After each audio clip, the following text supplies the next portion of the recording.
మనం సమాఖ్య తరహా విధానాన్ని అనుసరిస్తున్నాం. దాని ప్రకారం కేంద్ర రాష్ట్రాల మధ్యన అధికారుల విభజన చేయడం జరిగింది. భారత రాజ్యాంగంలో ఉన్నటువంటి 7వ షెడ్యూల్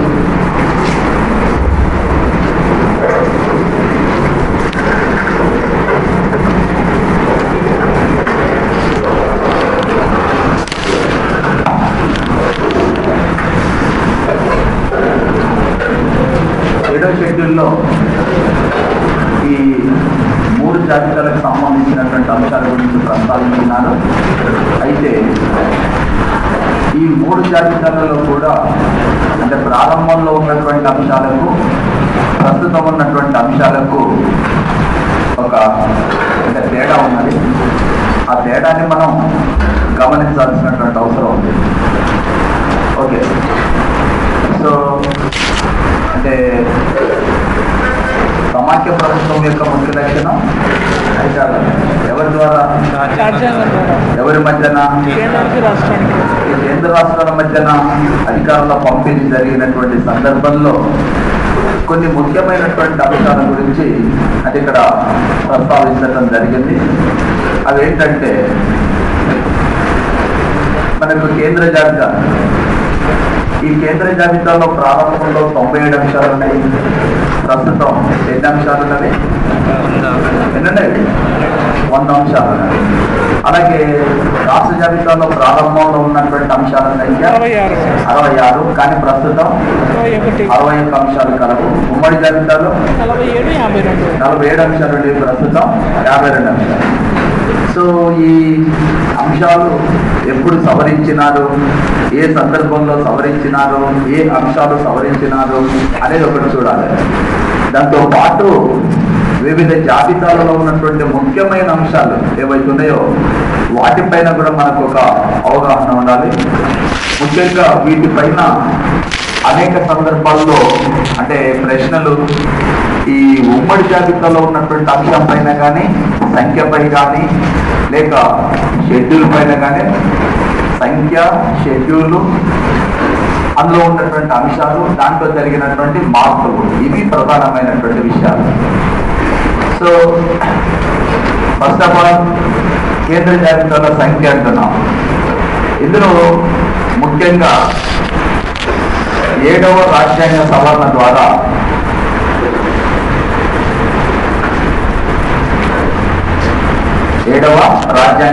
అనుసరించి దీంట్లో ఒక మార్పు జరిగింది. ఏం మార్పు అంటే 33వ ఎంట్రీ, మామూలుగా 1, 2, 3 ఇంకా 97 అంశాలు ఉంటాయి. ఈ 7వ షెడ్యూల్లో మొదటి దీన్ని అంటే ఫస్ట్ లిస్ట్ అని, దీన్ని సెకండ్ లిస్ట్ అని, దీన్ని థర్డ్ లిస్ట్ అని చెప్పి చెప్తాం. ఈ ఫస్ట్ లిస్ట్లో కేంద్ర జాబితా అంటున్నాం. దాంట్లో 33వ అంశం ఏదైతుందో దీన్ని 7వ రాజ్యాంగ సవరణ ద్వారా తొలగించినారు. ఇది ముఖ్యంగా పార్ట్ బి రాష్ట్రాలకు సంబంధించినటువంటి అంశాల గురించి కొన్ని ఉండేవి. దాన్ని ఇక్కడి నుంచి తొలగించడం జరిగింది, రద్దు చేయడం జరిగింది. అప్పుడు ఏమవుతుంది, ఎన్ని అంశాలు ఉంటవి? 97 ఒక అంశాన్ని తొలగిస్తే ఎన్ని అంశాలు? ఒకటే తొలగిస్తే 96 ఉంటుందని కూడా చెప్పడం చాలా ఇబ్బందికరంగా ఉన్నట్టుంది కదా. నెక్స్ట్ 42వ రాజ్యాంగ సవరణ ద్వారా 2లో ఏ అనే అంశాన్ని చేర్చినారు. 42వ రాజ్యాంగ సవరణ ద్వారా 2A ఏంటంటే ఈ రాష్ట్రాలలోకి కేంద్ర ప్రభుత్వం తన యొక్క సాయుధ బలగాలని పంపేటటువంటి అంశాన్ని తెలిపేటటువంటిది. ఇది 2A. కేంద్ర ప్రభుత్వం రాష్ట్రాలలోకి తన సాయుధ బలగాలను పంపేటటువంటి అవకాశానికి సంబంధించింది. వాస్తవానికి శాంతి భద్రతలు అనే టాపిక్, శాంతి భద్రతలు అనేటటువంటి అంశం రాష్ట్ర జాబితాలోనే ఉన్నది. రాష్ట్రాలే శాంతి భద్రతలను కాపాడాలి. కానీ రాష్ట్రాలు శాంతి భద్రతలను కాపాడలేని స్థితిలో ఉన్నప్పుడు కేంద్రం తన యొక్క సాయుధ బలగాలని రాష్ట్రాల్లో మోహరింపజేయడం, పంపించడం జరుగుతుంది. ఆ అంశాన్ని తెలిపేటటువంటిదే 2A. ఇది ఎన్నో సవరణ ద్వారా 42వ రాజ్యాంగ సవరణ ద్వారా చేసినారు. ఇక తర్వాత 92లో 92 అధికరణలో A, 92D,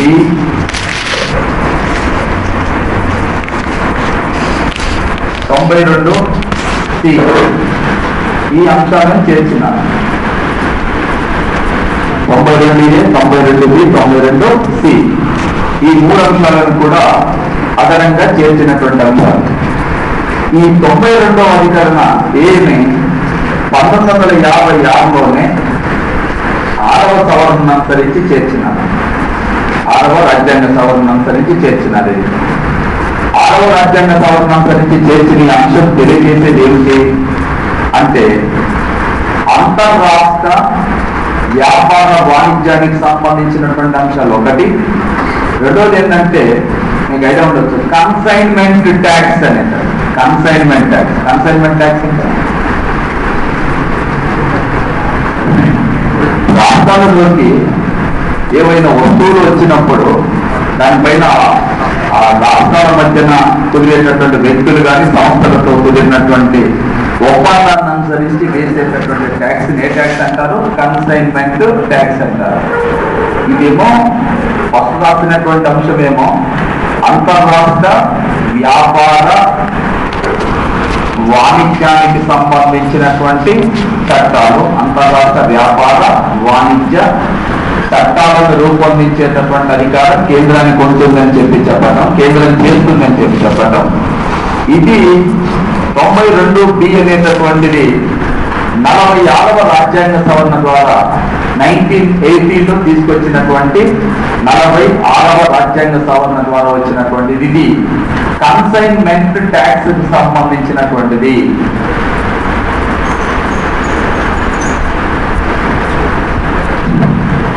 అంటే ఇప్పుడు ఒక రాష్ట్రం నుంచి మరొక రాష్ట్రానికి వస్తువులని ఎగుమతులు దిగుమతులు చేస్తుంటారు. ఈ అంతర్రాష్ట్ర వ్యాపార వాణిజ్యానికి సంబంధించినటువంటి చట్టాలని కేంద్ర ప్రభుత్వమే చేస్తుంది. కేంద్ర ప్రభుత్వమే ట్యాక్స్ వేసేటటువంటి అధికారాన్ని కలిగి ఉంటుంది అని చెప్పేది 92Aకి సంబంధించింది.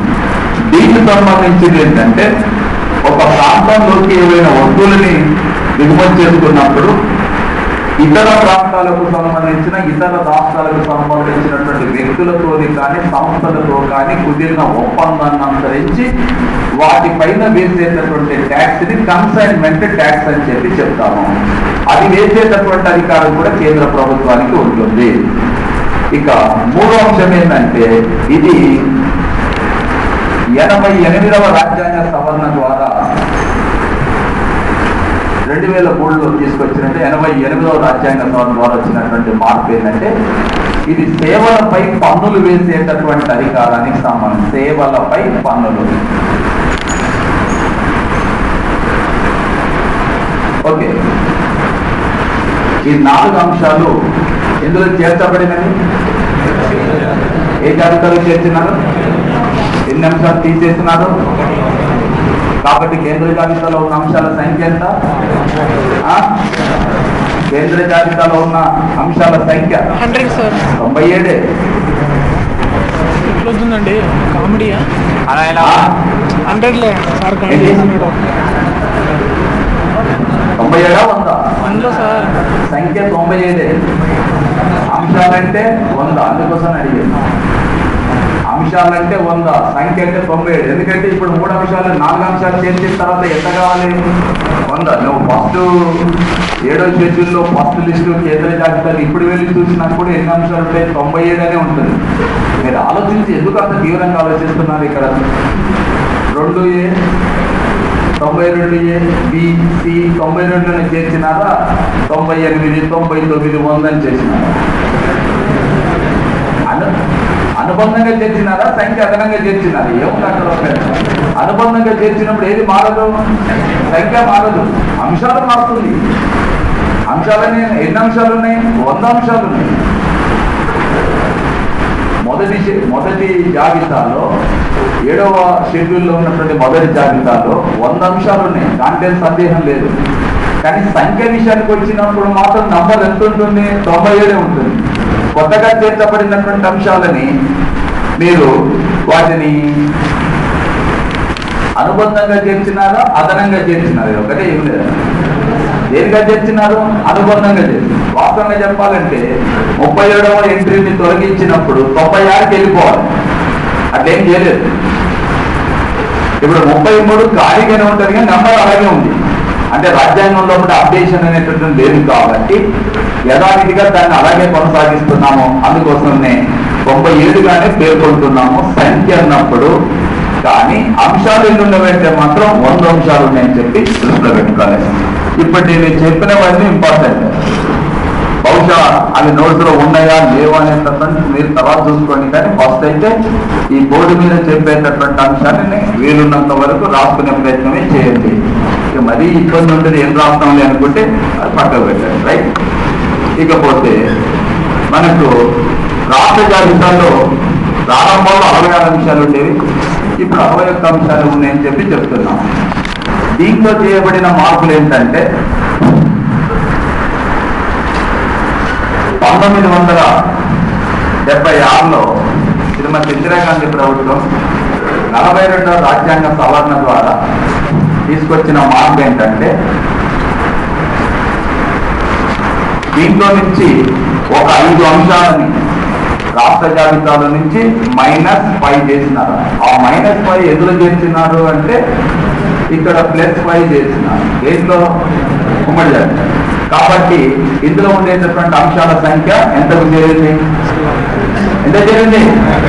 అంశాలు ఎన్ని ఇప్పుడు? 52. ఎక్కడ? ఉమ్మడి జాబితాలో. ఏ జాబితాలో? ఉమ్మడి జాబితా. రాష్ట్ర జాబితాలో ఎన్ని అంశాలు ఉన్నవి? 61. ఎన్ని తొలగించినారు? 5 అంశాలు తొలగించడం జరిగింది. రైట్. ఇప్పుడు మనం ఈ తొలగించబడినటువంటి అంశాలు ఉమ్మడి జాబితాలో చేర్చబడిన అంశాల గురించి నేను తర్వాత చెప్తాను. ఫస్ట్ ఆఫ్ ఆల్ మీకు ఈ ఇక్కడ చెప్పేటటువంటి కేంద్ర జాబితా ఏదైతే ఉందో ఆ కేంద్ర జాబితాలో ఉన్నటువంటి ఈ 5 అంశాలతో సహా ఈ 4 అంశాలతో చేర్చినటువంటి అంశాలు కన్సైన్మెంట్ ట్యాక్స్ కావచ్చు, లేకుంటే సేవలపై పన్ను విధించే అధికారం కావచ్చు, లేక అంతర్రాష్ట్ర వ్యాపార వాణిజ్య చట్టాలు దానిపై వేసే పన్నులు కావచ్చు, రాష్ట్రాలలోకి కేంద్ర ప్రభుత్వం తన సాయుధ బలగాలను పంపే అంశం కావచ్చు. మొత్తం 4 అంశాలు ఏవైతే చేర్చినారో ఆ 4 అంశాలతో పాటు కేంద్ర జాబితాలో ఏ విషయాలు ఉన్నవి, కేంద్ర జాబితాలో పేర్కొన్నటువంటి విషయాలు ఏమి ఉండవచ్చు.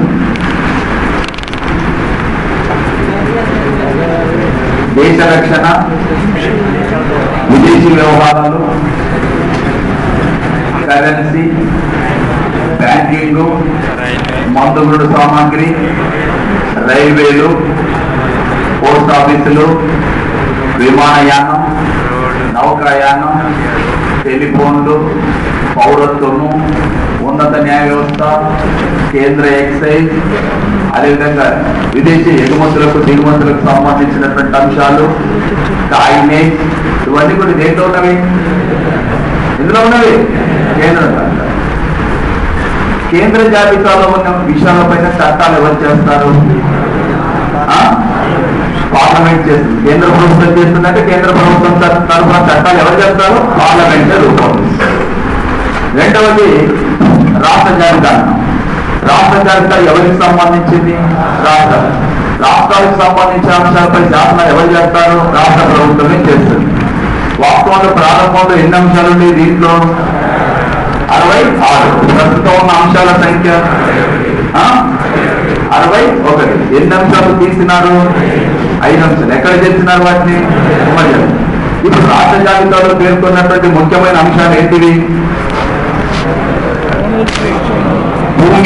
భూమి, శాంతి భద్రత, వ్యవసాయము, నీటిపారుదల, రోడ్లు, రవాణా, వినోదం, రాష్ట్ర ఎక్సైజ్, శాంతి భద్రతలు, పోలీసు, జైళ్లు, స్థానిక సౌకర్యపాలన, మార్కెట్లు, సంతలు, ఇవన్నీ ఏ జాబితాలో ఉన్నాయి? ఏ జాబితాలో ఉన్నాయి? రాష్ట్ర జాబితాలో ఉన్నాయి. రాష్ట్ర జాబితాలో పేర్కొన్న అంశాలపై చట్టాలు ఎవరు చేస్తారు? రాష్ట్ర ప్రభుత్వమే చట్టాలు చేస్తుంది. సో తర్వాత పేర్కొన్న మూడో జాబితా ఉమ్మడి జాబితా.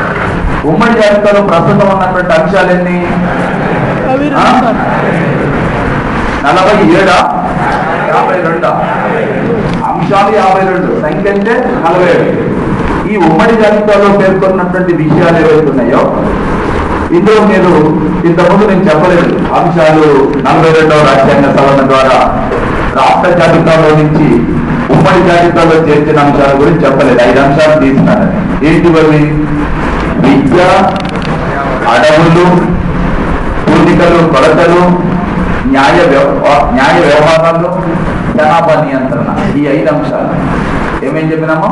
విద్య, అడవులు, పూర్ణికలు, కొలతలు, న్యాయ విషయాలు, న్యాయ వ్యవహారాలు మరియు జనాభా నియంత్రణ. ఈ 5 అంశాలు ఎక్కడి నుంచి తీసినామో?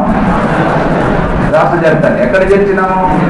ఉమ్మడి జాబితా. ఈ ఉమ్మడి జాబితా గురించి చెప్పటానికే దీన్ని ఆపేది.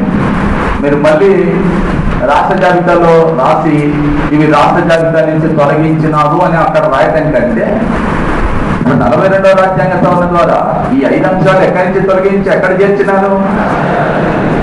చేర్చినారు? ఒకవేళ ఉమ్మడి జాబితాలో ఎన్నో రాజ్యాంగ సవరణ ద్వారా 5 అంశాలు చేర్చినారన్నా కూడా అదే.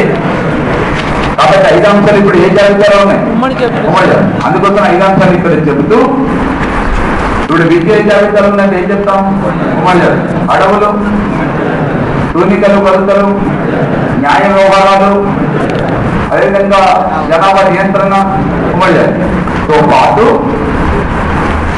ఇతర అంశాలు ఉన్నాయి. ఇక్కడ ఒకటి అదనంగా మిగతా కొన్ని అంశాలు. ఉదాహరణ సామాజిక ఆర్థిక సంక్షేమం.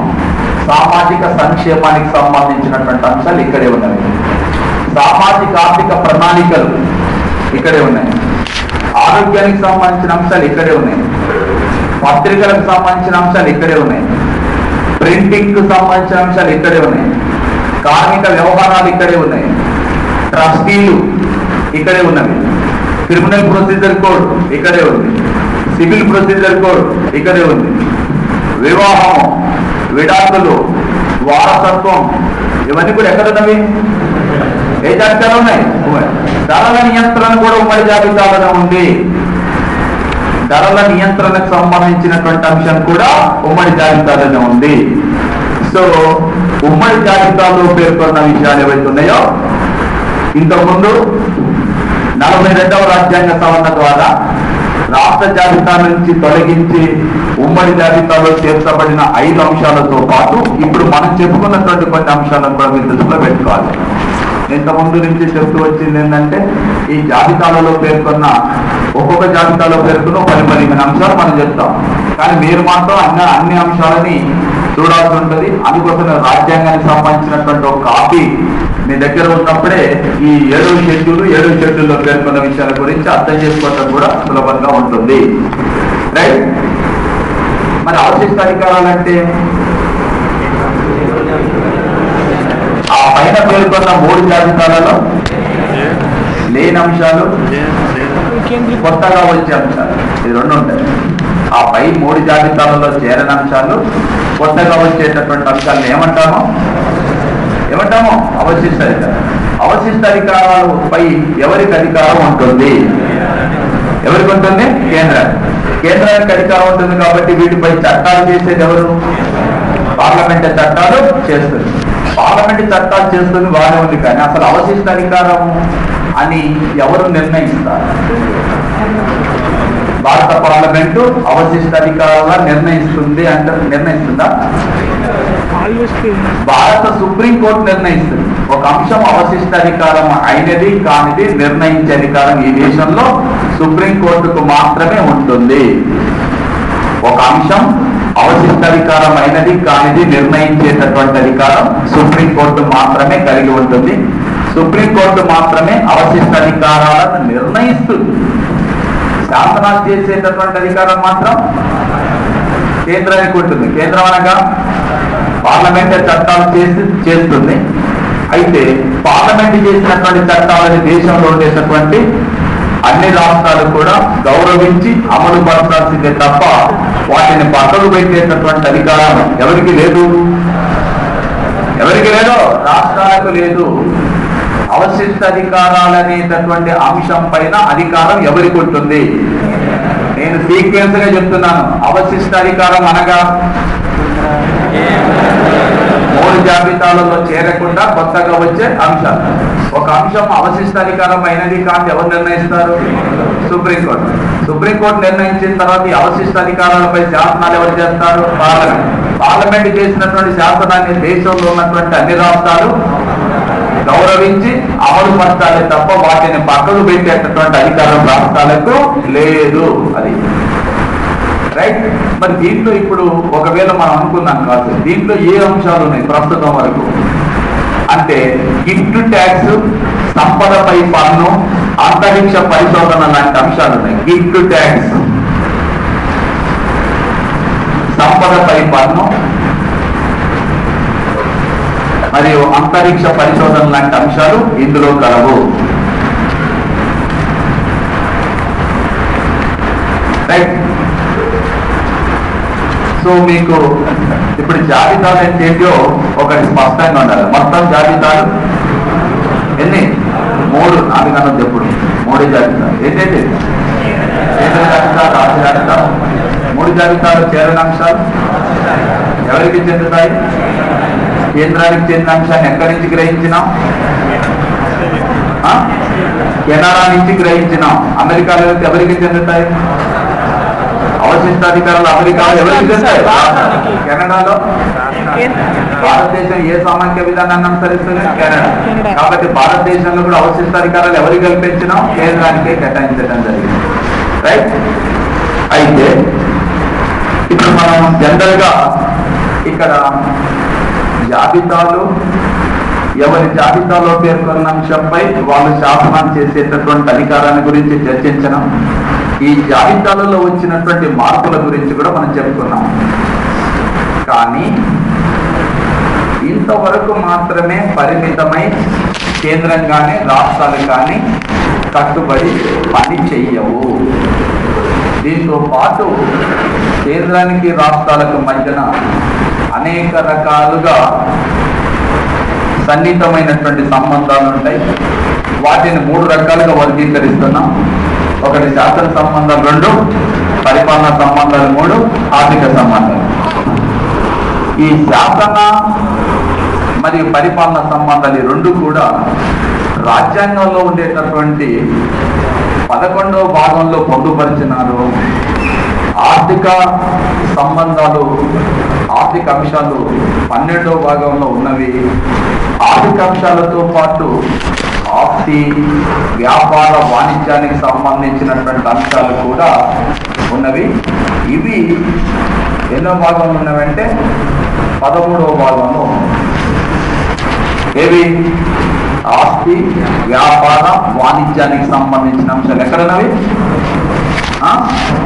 13వ భాగం. సో 11వ భాగంలో శాసన మరియు పరిపాలన సంబంధాలు, 12వ భాగంలో ఆర్థిక సంబంధం, 13వ భాగంలో ఏంటివి? ఆస్తి, వ్యాపార, వాణిజ్యానికి సంబంధించినటువంటి అంశాలు. ఇక్కడ వీటి గురించి మనకి ఎందుకు అంటే వీటి గురించి మనం అధ్యయనం చేయాల్సిన అవసరం ఏముంది అంటే, కొన్ని సందర్భాలలో కేంద్రానికి రాష్ట్రాలకు మధ్యన కొన్ని సంబంధాలలో, కొన్ని సందర్భాలలో, కొన్ని విషయాలలో ఈ రెండింటికి మధ్యన అత్యంత సన్నిహితమైనటువంటి సంబంధాలు కూడా ఉంటాయి. పైగా రాష్ట్రాల జాబితాలో పేర్కొన్న అంశాలపై కేంద్రం శాసనాలు చేసేటటువంటి అవకాశం కూడా ఉంటుంది. మన లెక్క ప్రకారం, రాజ్యాంగ ప్రకారం ఎవరి జాబితాలో పేర్కొన్న విషయాలపై వాళ్ళు శాసనాలు చేస్తారు లెక్క అయితే. కానీ భారత రాజ్యాంగంలోనే కొన్ని సందర్భాలలో రాష్ట్ర జాబితాలో పేర్కొన్నటువంటి విషయాలపై శాసనాలు చేసేటటువంటి అధికారం కూడా కేంద్రం కలిగి ఉంటుంది. సో ఆ సంబంధాలు ఏ విధంగా ఉన్నాయనేది ఒకసారి పరిశీలిస్తే, ఫస్ట్ ఆఫ్ ఆల్ శాసన సంబంధాలు. ఇందులో మనకు 245, 246, 248, 249, 250, 251, 252, 253, 254.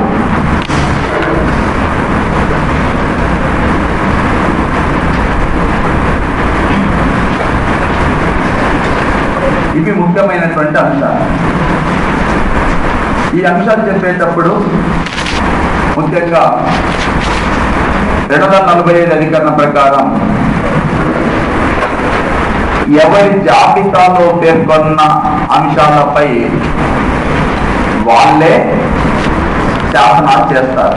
ఎవరి జాబితాలోని అంశాలపై వారే శాసనాలు చేస్తారు. అంటే కేంద్ర జాబితాలో పేర్కొన్న అంశాలపై శాసనాలు ఎవరు చేస్తారు? కేంద్ర ప్రభుత్వం. రాష్ట్ర జాబితాలో పేర్కొన్న విషయాలపై ఎవరు శాసనాలు చేస్తారు? రాష్ట్ర ప్రభుత్వం. ఉమ్మడి జాబితాలో పేర్కొన్న విషయాలపై శాసనాలు ఇద్దరు చేయవచ్చు. ఎవరెవరు? కేంద్రం చేయొచ్చు, రాష్ట్రం చేయొచ్చు అనేది ఇక్కడ యాక్చువల్గా మామూలుగా చెప్పబడిన అంశం. ఇది కాస్త 246కి వచ్చేసరికి మారుతుంది. చిన్నగా అంటే స్లైట్ గా చేంజ్ అవుతుంది.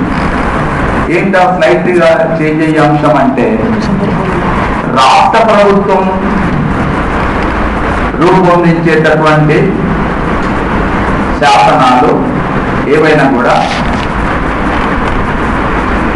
ఆ రాష్ట్ర భూభాగానికి మాత్రమే వర్తిస్తాయి. రాష్ట్ర భూభాగానికి మాత్రమే వర్తిస్తాయి. రాష్ట్ర ప్రభుత్వం రూపొందించే శాసనాలు. కానీ ఇక్కడే కేంద్రం రూపొందించేటటువంటి శాసనాలు లేదంటే పార్లమెంట్ రూపొందించే శాసనాలు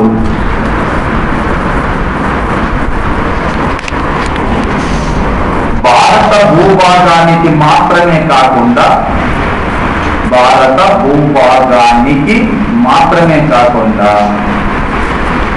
భూభాగేతర ప్రాంతాలకు కూడా వర్తిస్తాయి. భూభాగేతర ప్రాంతాలు అంటున్నాం. వీటిని ఇంగ్లీష్లో ఎక్స్ట్రా టెరిటోరియల్ లెజిస్లేషన్ అంటారు. ఎక్స్ట్రా టెరిటోరియల్ లెజిస్లేషన్, భూభాగేతర ప్రాంతాలు అని అంటారు. ఇది మీకేమన్నా అర్థమైందా? ఒక రాష్ట్ర ప్రభుత్వం రూపొందించేటటువంటి శాసనం ఆ రాష్ట్ర భూభాగానికి మాత్రమే వర్తిస్తాయి. ఆంధ్రప్రదేశ్ రాష్ట్ర శాసనసభ చట్టాన్ని రూపొందిస్తే ఆంధ్రప్రదేశ్ భూభాగానికి మాత్రమే వర్తిస్తుంది. కర్ణాటక శాసనాన్ని రూపొందిస్తే వారి భూభాగానికి వర్తిస్తుంది. మహారాష్ట్ర రూపొందిస్తే మహారాష్ట్రకు వర్తిస్తుంది. కానీ పార్లమెంటు కేంద్రం రూపొందించేటటువంటి శాసనాలు భారత భూభాగానికి మాత్రమే కాకుండా భూభాగేతర ప్రాంతాలకు కూడా వర్తిస్తాయి అంటున్నారు. భారత భూభాగానికి మాత్రమే కాకుండా భూభాగేతర ప్రాంతాలకు కూడా వర్తిస్తాయి అంటున్నారు. ఎప్పుడు, ఎలా, ఎందుకు? దానికి ఏదైనా చెప్పండి. అంటే మామూలు ఉదాహరణ,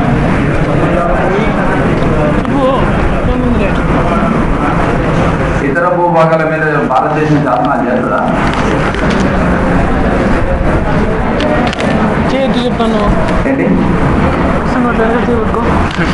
అరే సపోర్ట్ అయ్యా పక్కో సపోర్ట్ మేము నీకు చెప్పాలా?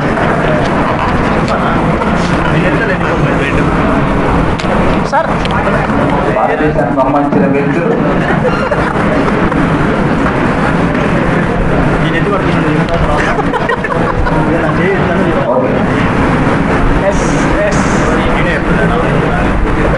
అది ఎందుకున్నాను ఇలాంటి ఛాన్స్ 700 మందిలో నీకు ఒక్కరికి వచ్చింది.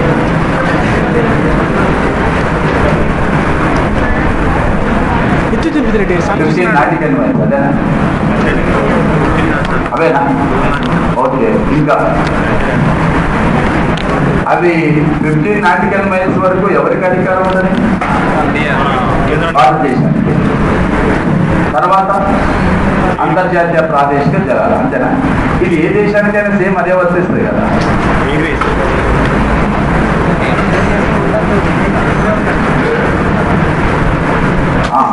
అంటే సరే ఒక రకంగా కరెక్టే, కానీ ఇంకా మనం చర్చించిన అది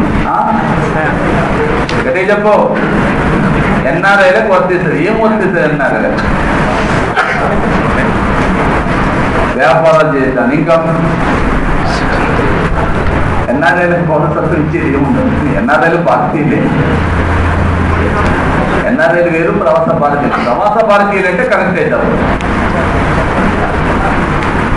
ప్రవాస భారతీయులు సింపుల్గా ప్రవాస భారతీయులు అంటే వాళ్ళు భారతీయుల లేక విదేశీ పౌరుల?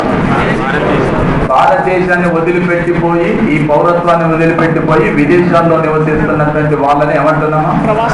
ఇక్కడి ప్రవాసం వెళ్ళిపోయినారు, వారు ప్రవాస భారతీయులు. ఇప్పుడు వాళ్ళు వాస్తవానికి భారత పౌరుల, ఆ దేశాల పౌరుల? మనం చెప్పేటప్పుడే చెప్తున్నాం 16 దేశాలకు చెందినటువంటి ప్రవాస భారతీయులకు అని చెప్పినాం. ఇప్పుడు ఆ దేశాలలో నివసిస్తున్నటువంటి పౌరులకు భారతదేశం పౌరత్వం కల్పించింది. ఇప్పుడు భారత భూభాగానికి వర్తిస్తున్నట్ట, భూభాగేతర ప్రాంతాలకు వర్తిస్తున్నట్ట? ఒకటి. రెండు, ఎన్ఆర్ఐలకు ఓటు హక్కు కల్పించినాం. ఎన్ఆర్ఐలకు ఓటు హక్కు కల్పించినాం. 2,50,00,000 మంది ఎన్ఆర్ఐలు విదేశాల్లో ఉన్నారు. ఓటు హక్కు కలిగి ఉన్నటువంటి వాళ్ళందరికీ ఓటు హక్కు కల్పించినారు. రెండు. ఇంతకుముందు ఎవరు చెప్పారు? మీరు ఏమన్నారు?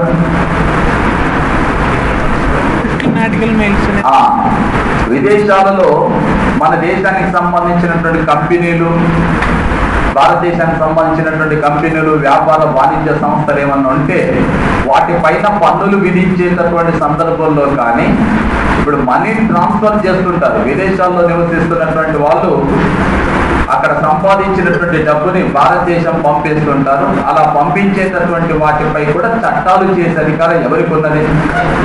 ఎవరికి ఉంటున్నది? కేంద్రానికి ఉంది. ఇవి మాత్రమే కాకుండా ఇంతకుముందు చెప్పినట్టుగా ప్రాదేశిక జలాలు కావచ్చు, అంతరిక్షానికి సంబంధించినటువంటి అంశాలు కావచ్చు. అదేవిధంగా మనం మైత్రి దక్షిణ గంగోత్రిలో మనం పరిశోధనా కేంద్రాలను ఏర్పాటు చేసినాం. వాస్తవానికి అక్కడ మా భారత భూభాగం, అవి ధ్రువ ప్రాంతాల్లో ఉండేటటువంటి భారత భూభాగమా? కాదు కదా. అలాంటి వాటిపైన పరిశోధనలు చేసే సందర్భంలో కూడా చట్టాలు చేసి శాసనాలను రూపొందించుకునేటటువంటి అధికారం ఎవరికి ఉంటుంది? కేంద్రానికి. అంటే భూభాగేతర ప్రాంతాలకు వర్తించేటటువంటి శాసనాలు కూడా చేసేటటువంటి అధికారం ఎవరికి ఉన్నది? కేంద్రానికి. ఎవరికి ఉండదు? రాష్ట్రాలకు. రాష్ట్రం చేసే శాసనాలు ఎక్కడికి వర్తిస్తాయి? ఆ రాష్ట్ర భూభాగానికి మాత్రమే వర్తిస్తాయి. కానీ కేంద్రం చేసేటటువంటి శాసనాలు భారత భూభాగంలో మాత్రమే కాకుండా భూభాగేతర ప్రాంతాల్లో కూడా ఎక్స్ట్రా టెరిటోరియల్ లెజిస్లేషన్స్ అంటారు వాటిని, ఇతర దేశాల్లో ఉండేటటువంటి వాళ్ళకు కూడా, వ్యక్తులకు కూడా వర్తించేటటువంటి శాసనాలు చేసేటటువంటి అధికారం కేంద్రం కలిగి ఉంటుంది. ఇకపోతే 247 యాక్చువల్లీ ఇక్కడ మనకు సంబంధం లేదు. అది ముఖ్యంగా న్యాయ పరిపాలన అంశాలకు సంబంధించినది, న్యాయ వ్యవస్థకు సంబంధించింది. కాబట్టి ఇక్కడ శాసన సంబంధాలు మనం చర్చించేటటువంటి కేంద్ర రాష్ట్ర శాసన సంబంధాలకు సంబంధించింది కాదు. న్యాయపరమైనటువంటి విషయాలలో బట్టి పార్లమెంట్ రూపొందించేటటువంటి అంశాలు, అది శాసన సంబంధాలు కేంద్రానికి రాష్ట్రానికి సంబంధించింది కాదు. పోతే 248 అధికారం, ఇది అవశిష్ట అధికారాలకు సంబంధించింది. 248 అధికారం ప్రకారం అవశిష్ట అంశాలపై శాసనాలు చేసేటటువంటి అధికారం కేంద్రం కలిగి ఉంటుంది. కేంద్రం చేసినటువంటి శాసనాలని దేశంలో ఉండేటటువంటి అన్ని రాష్ట్రాలు కూడా తప్పనిసరిగా ఆమోదించి అమలు పరచాల్సి ఉంటుంది. కేంద్రం రూపొందించినటువంటి శాసనాలను దేశంలో ఉండేటటువంటి అన్ని రాష్ట్రాలు కూడా గౌరవించి అమలు పరచాల్సి ఉంటుంది తప్ప వాటికి విరుద్ధంగా వెళ్ళేటటువంటి అధికారం రాష్ట్రాలకు లేదు. ఇక ఇది అవశిష్ట అంశాలు. 249 నిన్న మనం చెప్పినాం. ఏంటిది? రాజ్యసభ ఎంత మెజార్టీతోని? 2/3 మెజార్టీతోని ఒక తీర్మానాన్ని ఆమోదిస్తే ఏమని, రాష్ట్ర జాబితాలో పేర్కొన్న ఏదైనా ఒక అంశం ఏ ప్రాముఖ్యతను కలిగి ఉండాలి, జాతీయ ప్రాముఖ్యతను కలిగి ఉందని ఎవరు తీర్మానం చేయాలి, రాజ్యసభ. ఎంత మేరతోనే రెండవది. అప్పుడు ఈ అంశంపై శాసనం చేసే అధికారం అంతా ఎక్కడి నుంచి ఎవరికి బదిలీ అవుతుంది, కేంద్రం నుంచి రాష్ట్రానికి బదిలీ అవుతుంది. రాష్ట్రం నుంచి కేంద్రానికి బదిలీ అవుతుంది. ఇలా బదిలీ చేసేటటువంటి అధికారం రాజ్యసభకు ఉంటుంది. అయితే ఈ బదిలీ అనేది శాశ్వతంగా బదిలీ, ఇది తాత్కాలికం. తాత్కాలికం సార్, తాత్కాలికం. తాత్కాలికం. ఎందుకు తాత్కాలికం అంటున్నాం? రాజ్యసభ తాత్కాలికం అని ఎందుకు అంటున్నాం? ఈ విధంగా తీర్మానం చేసి, అంటే రాజ్యసభ తీర్మానం చేసి రాష్ట్ర జాబితాలో పేర్కొన్న అంశంపై శాసనం చేసే అధికారాన్ని రాష్ట్రం నుంచి కేంద్రానికి బదిలీ చేసినప్పుడు పార్లమెంటే శాసనం చేస్తున్న అంశం పైన. కానీ పార్లమెంట్ చేసినటువంటి శాసనం 1 సంవత్సర కాలం పాటు అమల్లో ఉంటుంది. అది శాశ్వతంగా అమల్లో ఉండేటువంటి అవకాశం లేదు. ఎంతకాలం ఉంటుంది? 1 సంవత్సరం. నువ్వు శాశ్వతంగా బదిలీ చేయాలంటే రాజ్యాంగ సవరణ చేయాలి. ఆ అంశాన్ని ఒకవేళ శాశ్వతంగా బదిలీ చేయాలంటే ఎలా చేయాలి, ఏం చేయాలి? రాజ్యాంగం. ఇప్పుడు దాకా మాట్లాడుకున్నాం కదండి, చాలా తీవ్రంగా వింతగా ఆలోచిస్తారు. నాకు అసలు అర్థం కాదు. ఇప్పుడు విద్య, అడవులు, తూనికలు, కొలతలు ఏ జాబితాని చేర్చిన రాష్ట్ర జాబితాన్ని తీసుకొచ్చి ఉమ్మడి జాబితాలు చేర్చినప్పుడు కేంద్ర ప్రభుత్వం డైరెక్ట్ గా మార్చేసిందా, రాజ్యాంగాన్ని సవరించారు. అదే కదా నేను చెప్పింది. ఒక అంశాన్ని దాంట్లో చేర్చాలంటే రాజ్యాంగాన్ని సవరించాలి. శాశ్వత ప్రాతిపదిక పైన ఒక అంశాన్ని చేర్చాలన్నా, ఒక అంశాన్ని మార్చాలన్నా కూడా ఏం చేయాలి? రాజ్యాంగాన్ని సవరించాలి. కానీ ఇప్పుడు రాజ్యసభ చేసిన తీర్మానంతో శాసనం చేసే అధికారం మాత్రమే బదిలీ. తాత్కాలికంగా శాసనం చేసే అధికారం మాత్రమే బదిలీ. ఎక్కడి నుంచి ఎక్కడికి? రాష్ట్రం నుంచి కేంద్రానికి.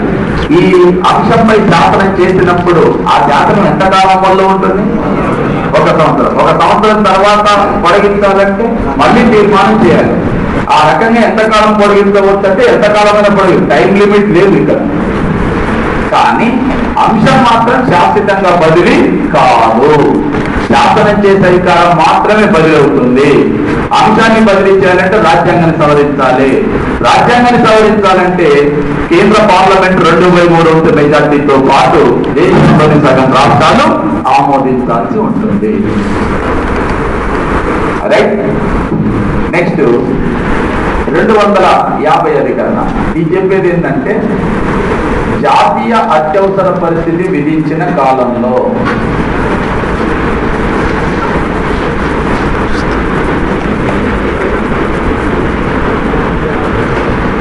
జాతీయ అత్యవసర పరిస్థితి విధించిన కాలంలో రాష్ట్ర జాబితాలో పేర్కొన్నటువంటి విషయాలపైన కేంద్ర ప్రభుత్వం శాసనాలు చేయవచ్చును. మన దేశంలో 352 అనుసరించి జాతీయ అత్యవసర పరిస్థితి కేంద్ర ప్రభుత్వం విధిస్తుంది.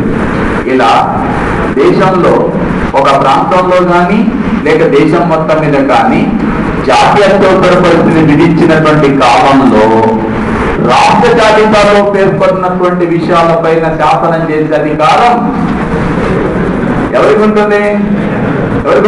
కేంద్రానికి.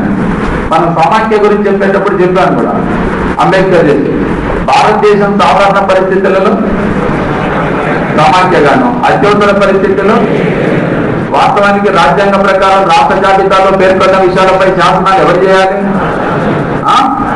రాష్ట్రాలే. కానీ జాతీయ అత్యవసర పరిస్థితి విధించడం ఎవరు చేయవచ్చు? కేంద్రం చేయవచ్చు. కేంద్రం చేస్తుంది అని అంటే దీని గురించి నువ్వు అర్థం చేసుకోవాల్సినంత అంశం ఒకటే. కేంద్రం శాసనం చేస్తుంది, కేంద్రం చేయవచ్చునంటే ఇది ఏకకేంద్ర లక్షణాన్ని తెలియజేస్తుంది. రాష్ట్ర జాబితాలో ఒకటే కేంద్రం జోక్యం చేసుకునే అవకాశాన్ని కల్పిస్తుంది. మీకు 249 కానీ 250 కానీ 249 ఒక కారణం చేత చెప్తున్నాం. ఒక కారణం అంటే కారణం ఏంటి?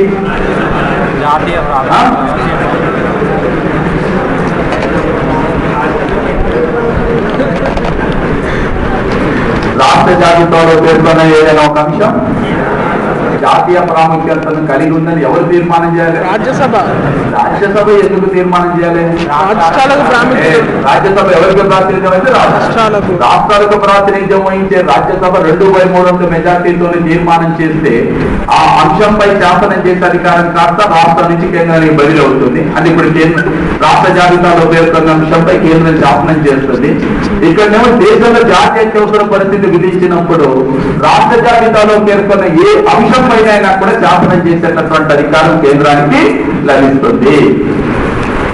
మీరు అర్థం చేసుకోండి. చేయాలని కాదకంటాను, అందులో చేసే అధికారం ఉంటుంది. చేయొచ్చు, చేయకపోతే అది వేరే విషయం, కానీ చేసే అవకాశం మాత్రం అధికారం లభిస్తుంది.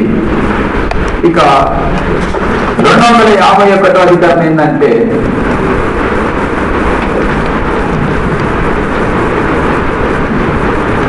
దీనికి సంబంధం ఉన్నటువంటి అంశం.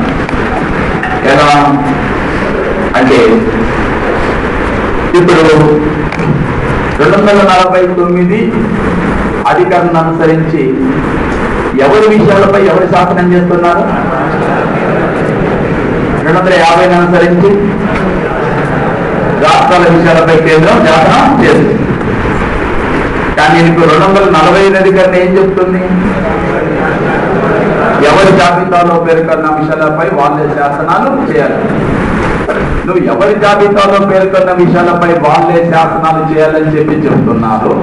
కానీ 249, 250 అనుసరించి రాష్ట్ర జాబితాలో పేర్కొన్న అంశంపై కేంద్రం శాసనం చేసింది. మరి ఇలాంటి సందర్భంలో రాష్ట్ర ప్రభుత్వాలు మా జాబితాలో పేర్కొన్న విషయాలపై మేమే శాసనం చేస్తాను. ఎందుకంటే 245 అధికరణ రాజ్యాంగం చెప్పేది ఏంటంటే 245 ద్వారా చెప్పేది ఏంటంటే రాజ్యాంగం ఎవరి జాబితాలో పేర్కొన్న విషయాలపై వాళ్ళే శాసనాలు చేసుకోవచ్చు అని చెప్పినారు. అందువలన నా జాబితాలో పేర్కొన్న విషయంపై నేనే శాసనం చేస్తానని చెబుతూ రాష్ట్రాలు ఎట్టి పరిస్థితులలో కూడా కేంద్రం చేసిన శాసనాలకు భిన్నంగా శాసనాలు చెయ్యరాదు. 249 అనుసరించి ఎవరి అంశంపై ఎవరి శాసనం చేసినారు? 250 అనుసరించి అది కూడా అదే కదా. ఎవరి అంశంపై ఎవరి శాసనం చేస్తున్నారు? రాష్ట్రాలపై కేంద్రం. అంటే ఈ రెండు సందర్భాలలో కూడా ఎవరికి సంబంధించిన అంశాలపై ఎవరు శాసనం చేస్తున్నారు? రాష్ట్రానికి సంబంధించిన అంశాలపై కేంద్రం శాసనం చేసేది. అలా చేసిన శాసనాలకు విరుద్ధంగా రాష్ట్రాలు ఎట్టి పరిస్థితులలో కూడా శాసనాలు చెయ్యకూడదు.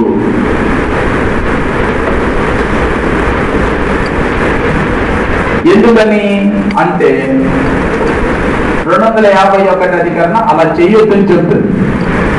చెయ్యొద్దని చెప్పి ఒక అధికారం ఎందుకు రాజ్యాంగంలో చేర్చాల్సి వచ్చిందంటే నీకు 245 ఏమంటుంది? ఎవరి జాబితాలో వాళ్ళే శాసనాలు చేయాలంటుంది కాబట్టి, చేసుకోవచ్చని చెప్తుంది కాబట్టి నా జాబితా కదా నువ్వెవరు శాసనం చేయడానికి అని కేంద్ర శాసనాలను ధిక్కరిస్తూ రాష్ట్రాలు ఎట్టి పరిస్థితులలో కూడా విరుద్ధమైన శాసనాలు చెయ్యకూడదు.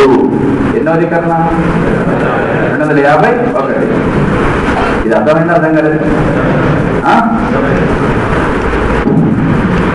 జనరల్ గా రాజ్యాంగం 7వ షెడ్యూల్ ఏం చేసింది?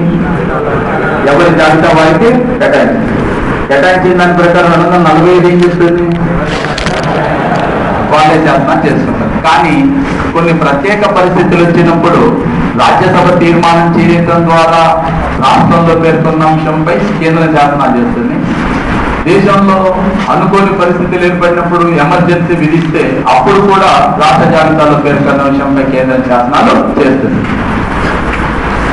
అలా చేసినప్పుడు కొన్ని రాష్ట్రాలు మీరెవరు మా జాబితాలో పేర్కొన్న అంశంపై శాసనం చేయడానికి, రాజ్యాంగం మా జాబితా మా కేటాయిస్తే మీరెవరు చేయడానికి, మీ శాసనాలు మీరు చేసుకొని మా శాసనాలు మీరు చేస్తామని మేము చేస్తామని చెప్పి ఏ రాష్ట్ర ప్రభుత్వం కూడా కేంద్ర శాసనాలకు భిన్నంగా కానీ విరుద్ధంగా కానీ శాసనం చేయడానికి అవకాశం లేదు.